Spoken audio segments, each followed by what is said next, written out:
GS paper 3, the last topic is internal security.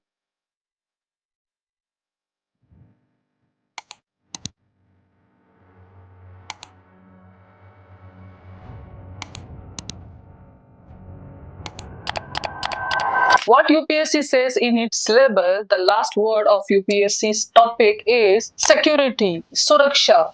Suraksha within a country, outside the country, in borders of the country. So what UPSC says here, linkages between development and spread of extremism. Linkages हैं between development और extremism. जो कई जगह क्या होता है कि आप कहीं डेवलपमेंट होते हैं तो एक्सट्रीमिज्म को डेवलपमेंट होने नहीं देते, कुछ सपोर्ट करते हैं, कुछ अपोज करते हैं. इसके लिंकेजेस क्या है? वो how they perform their job, how they interrupt in government policies, programs. Why they reasons behind क्या reasons हैं डेवलपमेंट की वजह से एक्सट्रीमिज्म क्यों फैलता है या फिर क्यों हो जाता है इंक्रीज? ये आपको एक बार डिटेल में एक बार देख लेना. इनके रीजंस क्या होते हैं? Reasons could be anything, political reasons, ideological reason, हाँ, आपके हो सकते हैं, आपके एडमिनिस्ट्रेटिव रीजन हो सकते हैं. डेवलपमेंट मींस क्या है? जो डेवलपमेंट पूरे कंट्री में होलिस्टिक वे में हो रहा है, अगर वो नहीं होता है किसी एक एरिया में, तो वहां के लोग ऑब्वियसली अपोज करेंगे, करते हैं पॉलिसी मेकिंग का. और जब वो पॉलिसी मेकिंग का अपोज होते होते एक एक्सट्रीम लेवल पे पहुंच जाता है, जैसे कि लेफ्ट विंग एक्सट्रीमिज्म, माओइस्ट जो मूवमेंट होते हैं, नक्सलिज्म होते हैं. नॉर्थ ईस्ट में आप देखिए, नॉर्थ ईस्ट जो अपना इंडिया है, वहां पे क्या है? वहां पे लेफ्ट विंग एक्सट्रीमिज्म का फॉर्म वहां पे है कि वहां पे जो लोकल लोग हैं या जो ट्राइब्स हैं वो गवर्नमेंट की पॉलिसी के अगेंस्ट चले जाते हैं और फिर ग्रुप बना लेते हैं, जैसे कि उल्फा. अभी हम लोगों ने, अभी जो भारत की सरकार है उसने उल्फा से पैक्ट भी साइन किया है, पीस अकॉर्ड भी साइन हुआ है. तो इस तरीके से ये समय पे होते रहते हैं peace accord sign. The basic reason for opposing any leftist, I mean emerging of any leftism, तो वो गवर्नमेंट पॉलिसीज होती हैं.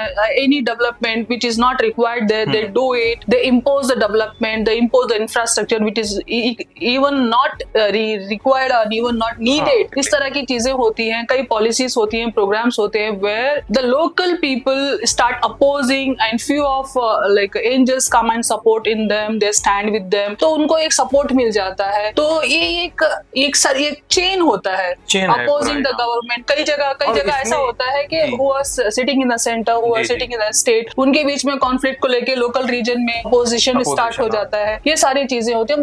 It could be multiple reasons, it could be a political reason, it could be ideological reason, it could be infrastructure developmental reason, it could be a regional, any traditional harmness, any traditional effect, impact of communalism भी हो सकता है. ये सारी चीजें आ जाती हैं. Most of the time this could be normal and moral reasons for these. और मैम इसमें एक इम्पोर्टेंट चीज यहाँ पे ये लेफ्ट विंग एक्सट्रीमिज्म या जो इंटरनल सिक्योरिटी के इश्यूज हैं, इनको हम लोग पढ़ते हैं अगेंस्ट द स्टेट. यानी लेफ्ट विंग एक्सट्रीमिज्म वो किसके अगेंस्ट है? वो जो आपकी स्टेट है, यानी स्टेट यहाँ पे क्या, यूनियन, यानी आपका जो इंडिया एज अ स्टेट, उसके अगेंस्ट होना.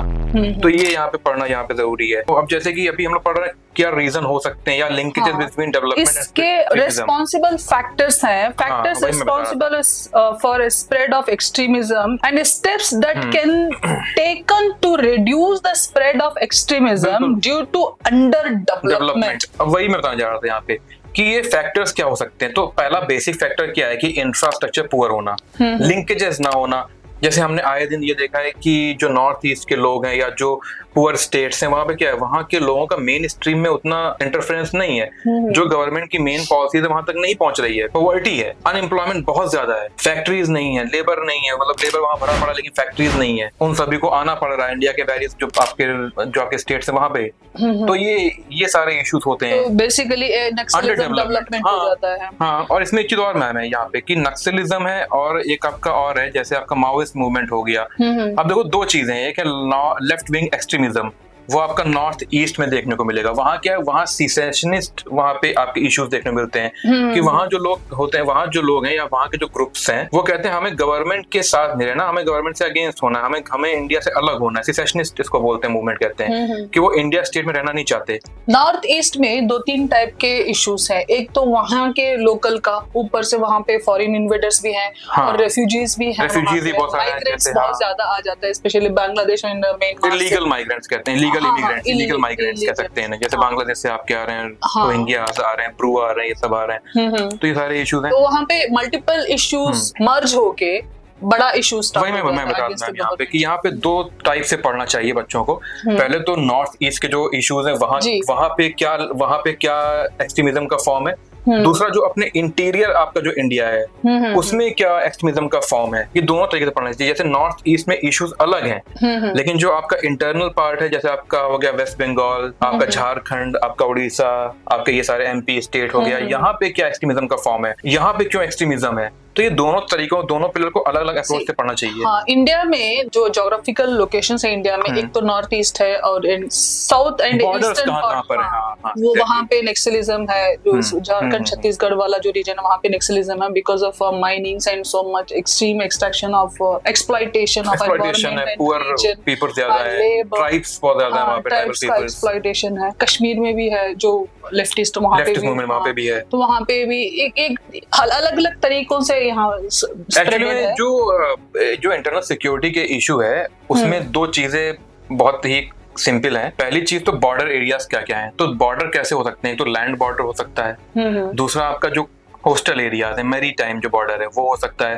तो लैंड बॉर्डर में आपके कौन कौन से स्टेट्स हैं और किन किन स्टेट का किन किन कंट्रीज से आपका बॉर्डर शेयर करती है, वो तो उनसे क्या इश्यूज हो रहा है।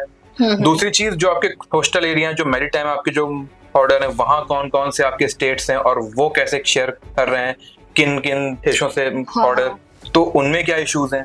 तो इन दोनों को अलग अलग अप्रोच से पढ़ना होता है। यस, चीज और गया मेजर्स, ये भी हमें बच्चों को बताना चाहिए कि मेजर्स क्या हो सकते हैं। तो मेजर्स अगर आप पढ़ोगे ना, पढ़ने आप बैठोगे तो आपको 2 अप्रोच मिलेंगी मेजर्स में, पहली हार्ड लाइन अप्रोच, दूसरी soft line approach. Hard line में अप्रोच में क्या हो सकती है कि गवर्नमेंट की जो सिक्योरिटी एजेंसीज हैं, जैसे आप सिंपल ले लो आर्मी है या पैरामिलिट्री है, जैसे CAPF, CISF, ये सब जो एजेंसीज हैं ये डायरेक्टली करें फाइट कंट्रोल करें एंटी नेशनलिज्म आपके जो मूवमेंट है उनके अगेंस्ट आपके ऑपरेशंस हो। दूसरी चीज सॉफ्ट लाइन अप्रोच होती है, सॉफ्ट लाइन बातचीत करी जाए, जैसे अभी मैंने आपको एग्जांपल दिया ULFA peace accord, Bru peace accord, तो ये सब आपके पीस अकॉर्ड हुए हैं, इनके डायलॉग्स के थ्रू। हाँ, आप इंफ्रास्ट्रक्चर बनाओ, आप वेरियस स्कूल्स बनाओ, आप रोड बनाओ, ब्रिजेस बनाओ, हॉस्पिटल्स बनाओ, फैसिलिटीज दो। आप जैसे आजकल साइबर चल रहा है इशू, तो आप साइबर के लिए उनको फैसिलिटीज दो, कंप्यूटर लैब्स दो कि वो सीखें, वो मेन स्ट्रीम में आए। तो इस टाइप से आप 2 अप्रोच से कर सकते हो फॉलो। तो basically what government does is government take 2 various ways to handle this type of issues. एक तो गवर्नमेंट अपनी आर्मी के थ्रू, अपनी सिक्योरिटी एजेंसीज के थ्रू एक्शन के थ्रू लेते हैं, और दूसरा या तो उनके डायलॉग एक्सचेंज सॉफ्ट लाइन के अप्रोच से। और इसमें दोनों में you need to have proper planning and proper एक पूरा प्लेटफॉर्म इन्वेस्टिगेशन होती है, फिर उसके बाद प्लानिंग आपकी होती है, आपके एरिया में कैसे इश्यूज हैं, all government take initiatives to handle this kind of और कहाँ पे कैसी अप्रोच की जरूरत है, कहाँ पे हार्ड लाइन, कहाँ पे सॉफ्ट लाइन, ये भी क्लियर कट होना चाहिए, उसके बाद ही आप कर सकते हैं। Next topic of UPSC security is role of external state and non state actors in creating challenges to internal security. तो here role of external state and non state actors, non state actors उनको कहा जाता है who is nothing to do with your country, nothing to do with your government, nothing to do with you. कोई state नहीं होते हैं वो। हाँ, कोई स्टेट नहीं होते हैं। It could be a private person, it could be a company, MNC हो सकती है। हाँ, it could B a particular state भी हो सकता है, रिलीजियस ऑर्गेनाइजेशन हो सकती है, हाँ, रिलीजियस ऑर्गेनाइजेशंस भी हो सकती है। मोस्ट ऑफ द टाइम ये रिलीजियस ऑर्गेनाइजेशन हो सकती है, टेररिस्ट ऑर्गेनाइजेशन हो सकती है। ये क्या करते हैं, what they do is they sponsor your fight against your government. Exactly, they usually they sponsor, वो सपोर्ट करते हैं आर्म्स एंड एम्युनिशंस के थ्रू, या आपको फंड्स के थ्रू, या आपको इंटरनेशनल फंड्स के थ्रू आपको डोनेशंस दिए जाते हैं। तो लेफ्टिस्ट को प्रोवोक करने के लिए, उनको अगेंस्ट गवर्नमेंट के खड़े होने के लिए, गवर्नमेंट की whether it could be a government person, it could be a government policy program, anything development, it could be election, जो भी प्रोसीजर होता है गवर्नमेंट का, जो गवर्नमेंट की एक्टिविटीज होती हैं, एजुकेशनल सेंटर्स हो गए, हेल्थ सेंटर्स हो गए, इन सब चीजों पे बंद करवाना, अटैक करवाना, most of the time infrastructure को डैमेज करने के होते हैं ये। जैसे आपके इसरो के आपके इंफ्रास्ट्रक्चर हो गए, आपके आर्मी के इंफ्रास्ट्रक्चर हो गए, आपके कोई हॉस्पिटल हो गए, तो क्रिटिकल इंफ्रास्ट्रक्चर है, इन्हें डैमेज करना। हाँ, ये सारी चीजें। और इसमें मैम एक चीज और भी है कि ये सिंपल तरीके से अगर समझाया जाए इसको, स्टेट और नॉन स्टेट एक्टर्स में क्या डिफरेंस है, इसको और अच्छे से बच्चों को समझाया जा सकता है एग्जाम्पल्स के थ्रू। कि स्टेट आपके एक्टर्स कौन है, यानी आपका इंडिया एज अ स्टेट है, आपके इंडिया के बगल में कौन है, पाकिस्तान है। पाकिस्तान के थ्रू क्या क्या अप्रोच ली जा रही है आपकी सोवरेनिटी के अगेंस्ट, और उससे इंटरनल सिक्योरिटी में क्या क्या थ्रेट क्रिएट किए जा रहे हैं पाकिस्तान के through. Pakistan as a state है। अब नॉन स्टेट एक्टर्स यहाँ कौन हो सकते हैं, जैसे मैम ने आपको एग्जांपल दिए बहुत सारे, उसमें से मैं आपको एक और एग्जांपल दे रहा हूँ, हैकर्स। हैकर्स क्या है, कोई स्टेट नहीं है, कोई देश नहीं है, वो एक इंडिविजुअल पर्सन भी हो सकता है और कोई ऑर्गेनाइजेशन, कोई ग्रुपिंग भी हो सकती है हैकर्स की। तो वो साइबर सिक्योरिटी के अगेंस्ट क्या क्या थ्रेट हो सकता है, कर सकते हैं। तो इस तरीके से आप इसको पढ़ो, स्टेट और नॉन स्टेट एक्टर्स, इस तरीके से आप पढ़ सकते हो। तो what you have to see is threats from non state actors, you have to see one side, and here there is example JNK separatism, JK movement. हाँ, JKLF, I mean Jammu Kashmir Liberation Front, एक लेफ्टिस्ट सेपरेटिज्म की एक party है, left wing extremism कहते हैं इसको, which is actually happen in Greek.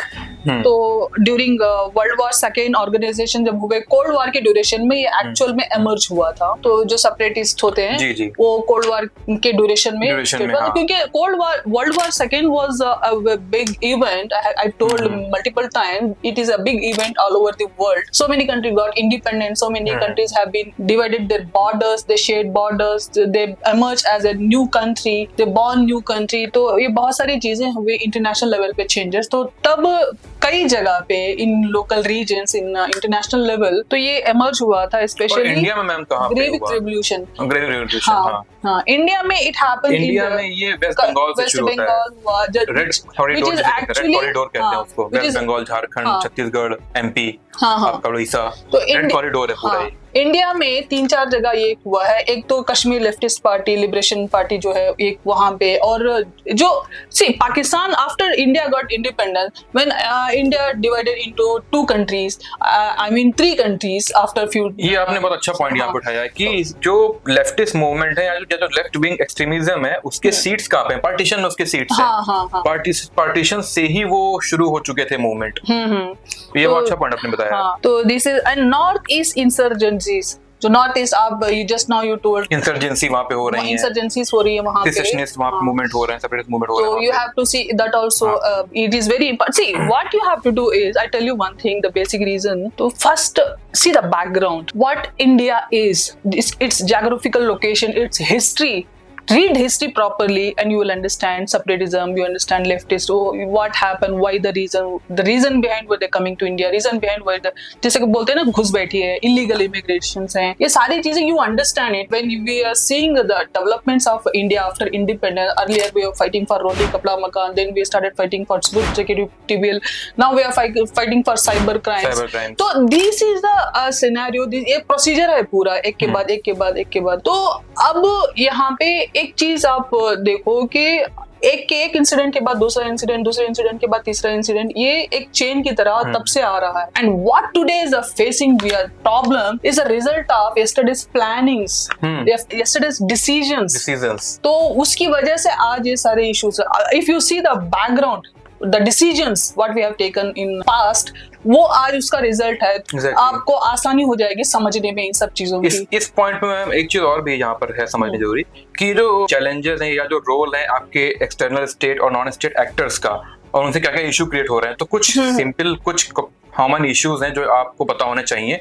जैसे कि साइबर सिक्योरिटी सबको पता है, तो ये स्टेट एक्टर्स के थ्रू भी हो सकता है और नॉन स्टेट एक्टर भी थ्रू मतलब हो सकता है। Drug trafficking, human trafficking, arms smuggling, gold smuggling, आपके ये सब हो सकते हैं। ट्रांसनेशनल क्राइम्स हैं वो हो सकते हैं। हवाला, मनी लॉन्ड्रिंग, ये एक्टिविटी है, ये हो सकती है यहाँ पे। तो ये सब चीजें यहाँ पढ़नी होती हैं कि एक्सटर्नल स्टेट एक्टर्स और नॉन एक्सटर्नल जो आपके स्टेट एक्टर हैं उनसे क्या क्या इश्यूज क्रिएट किए जा रहे हैं, जो आपके थ्रेट के अगेंस्ट हैं, जो आपके इंटरनल सिक्योरिटीज में आपके प्रॉब्लम जो आपके हो रही है, जिनके थ्रू हो रही है। तो ये इशू यहाँ पढ़ने होते हैं।